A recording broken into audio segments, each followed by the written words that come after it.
The Negro Motorist Green Book, first published in 1936, was a critical guide for African Americans traveling during the 40s, 50s, and early 60s.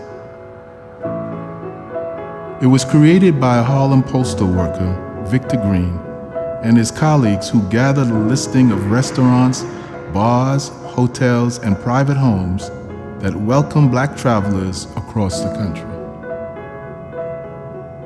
In a time where Americans started hitting the road, African Americans faced restrictions as they traveled. Although you could purchase a car, you couldn't get gas, stay in hotels, or eat in restaurants. Travel was difficult and dangerous. Ben's Chili Bowl at 1213 U Street, Washington, D.C.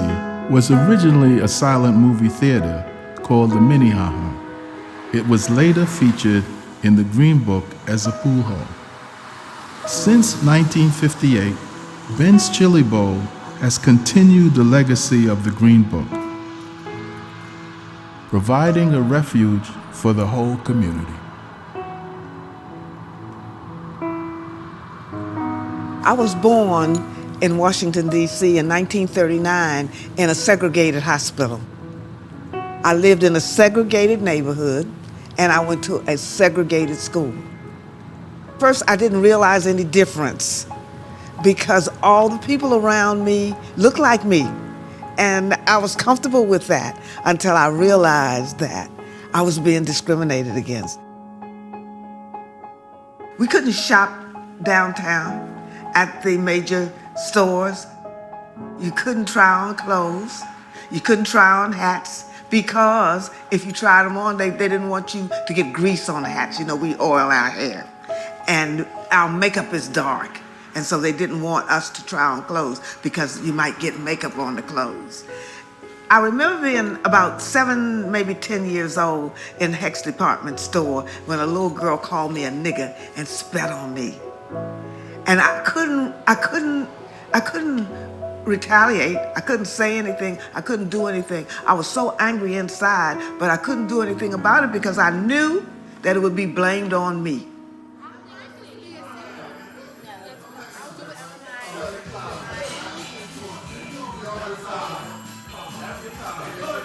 The Green Book was a guide for African Americans to travel safely, to find shelter, food, and gas in a time when these basic rights were not guaranteed. Washington, D.C. had more listings in the Green Book than any other city in this country. The 1213 U Street was listed in the Green Book, and that's why we're sitting here in Ben's Chili Bowl at 1213 U Street today. From the very day that we opened up to the current time, it's still a safe haven for people. And we invited the community in, and we started with the neighborhood young men that thought this was home for them. They always sat over there in that corner. It was always 6, 8, 10 of them every evening from different walks of life in the community. When someone spilled something on the floor and their staff was busy, one of them took care of it, would go in the back, get them up. If we were running out of ice, I'd say, hey, Joe, go get some ice for me, kind of place. That was the beginning of the building of a relationship with this community. These young guys that found this to be home. As soon as they started to broadcast professional basketball, put the TV up for them to keep them here, so they wouldn't have to go see that game someplace else. We didn't have TVs in Ben's Chili Bowl, but that was for them. And that brought in that segment of our community. And then, of course, this being the strong, close-knit community that it was, when you came here for a chili dog, you ran into a friend.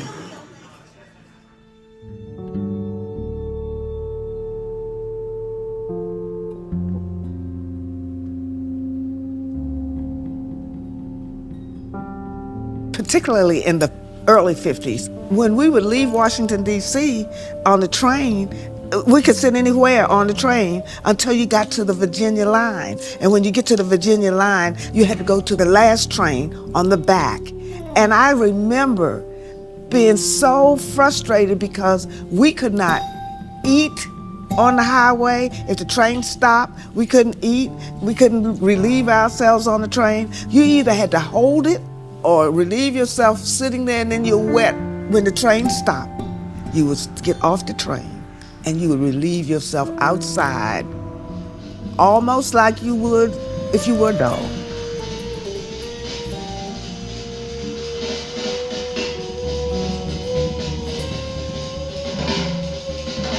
And that's the way, basically, I thought that white people felt about me as a black African-American or Negro woman or whatever, nigger woman or whatever, that they felt like I was not human, not a human being, that I was less than a human being. I see people treat their dogs better now. Right now, they treat the dogs better than they treated us as black Americans. Well, you know, one of the things that I remember was traveling from Southwest Georgia down to Mississippi. And this was right after Miss Hamer had been beaten. I mean, they dragged her off the bus and beat her. And, you know, I mean, crippled her.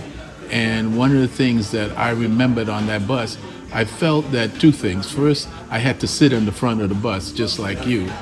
But second, I also was in my head saying, you know, what am I going to do if these people come on the bus and try to treat me like Miss Hamer? And one of the things I was very clear about is that I was not getting off the bus and going to any of these places to try to use the bathroom. I was not going to get off the bus to try to try to get anything to eat. I knew enough to pack a lunch before I got on that bus. Now, it was a 10-hour ride from Albany, Georgia, down to Jackson, Mississippi. But, I mean, it was, you know, it was really tough trying to not only deal with the question of where you're going to go to the bathroom, where you're going to go eat, but whether if you exercised your right under the law, whether somebody was going to come up there and try to assault you. That was a reality that we wanted to change. I mean, I remember I was maybe 14 years old when I started seeing the challenge, the real challenge in Montgomery with the bus boycott, with Rosa Parks. Just in terms of local transportation and interstate transportation, we had to face people telling us, you're not good as we are.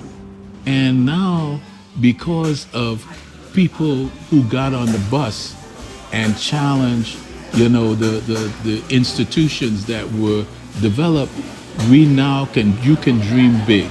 You can dream bigger than we could dream.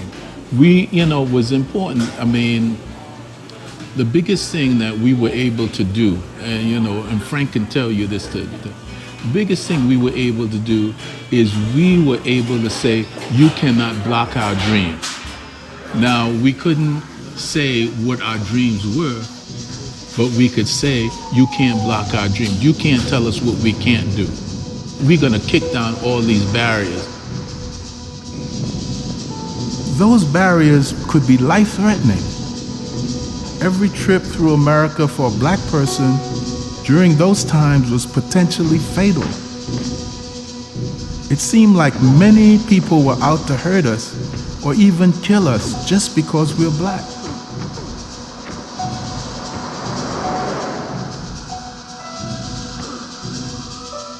The assumption is at some time it stopped. And that's not the case. It never stopped. That's a continuous thing.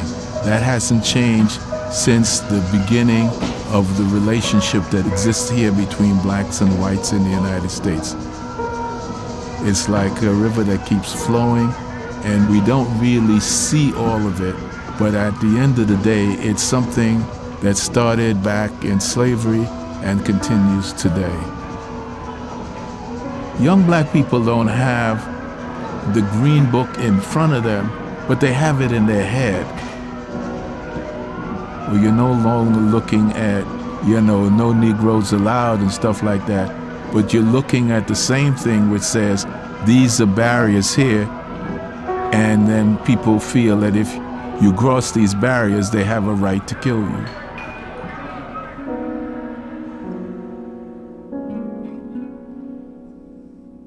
Tamir was such a energetic kid, At 12 years old, he would actually get up in my arms as big as he was and let me hold him and kiss him and squeeze all on him.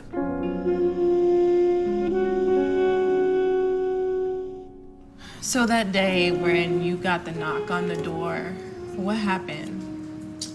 So I was actually coming from the store and putting groceries up, and a knock came at the door. 2 little boys told me that my son was shot by the police. And I was like in denial. I'm like, no, you're not talking about my kids. My kids is at the rec playing. And my oldest son was laying on the couch. He wasn't feeling well, but he ran out right past me. I guess he heard it in the little boy's voice. And he ran out before me, and I'm still trying to get my coat and my shoes on, talking about my kids is playing. And surely enough, as I walk across the street around a little track where I could see the kids, my son is laying on the ground with 10 police officers surrounding him, and my daughter is screaming in the back of the police car, and they have my other son surrounded, and they put him in the back of the police car. So it was terrible. That's how that day turned out. The police asked me, they told me to calm down or they were gonna put me in the back of the police car.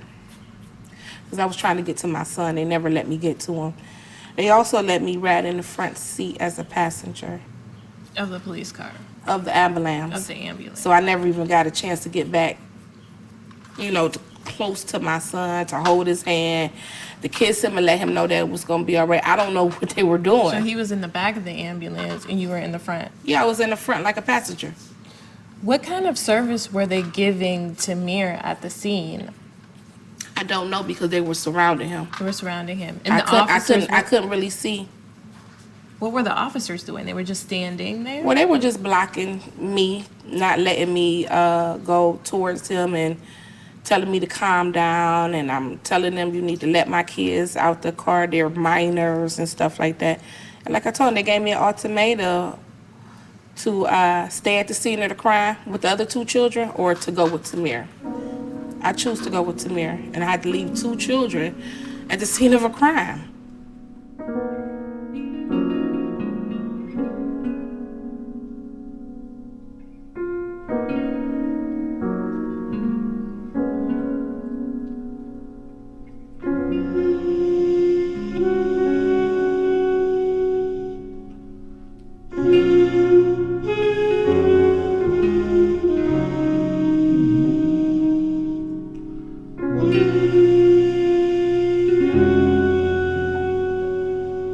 Everybody's seen what happened to my son. They didn't even want to release that tape.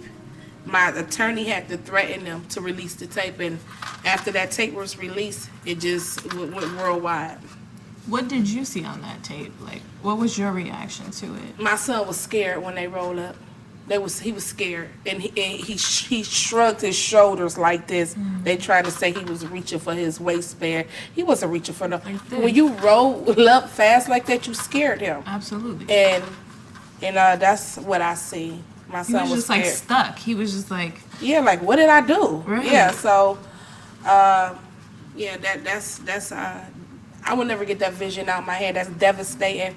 I play it over and over again. Also, with the picture of him laying on a gurney, and they would not allow me to touch him because they said he was evidence. Mm. So I didn't even get a chance to touch him or none of that. So no kiss goodbye, kiss, no nothing, no pillow, no nothing. So they said he was evidence, so I couldn't touch him.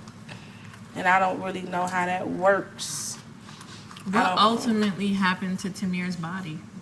So I had to get Tamir Well, I didn't have to. I choose to get him cremated. I don't really think I told anyone that, but I don't want to leave my son in Cleveland when I leave Ohio. So I will be taking him and my mother with me. And I have them in urns in my house. So to take him everywhere that you go, Yeah. every stage of the rest of your life. Yeah, he has to go with me. Yeah, because he just has to go. I wasn't finished raising him. I wasn't finished nourishing him, and America robbed me. Yep, they robbed me. So when people talk about the American dream, what do you call it? A nightmare, especially if you're black. Yeah.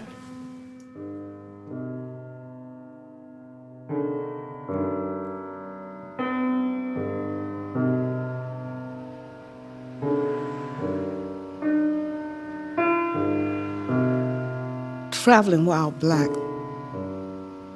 means to me that discrimination, segregation is still alive and well.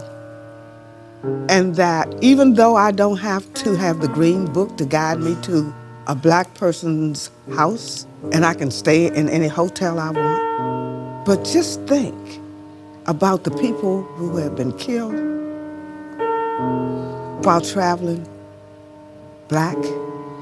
A young man who was involved in the schools in the area where he lived, killed in front of his fiancée and their child, traveling while black. Traveling while black, I'm driving down the highway and the police decide to stop me. Even though I'm an elderly black woman, I could be killed just because I'm black and don't give them the answer that they want. Traveling while black in America is still happening. And I am really frightened for black men traveling while black. I wonder, when does it end?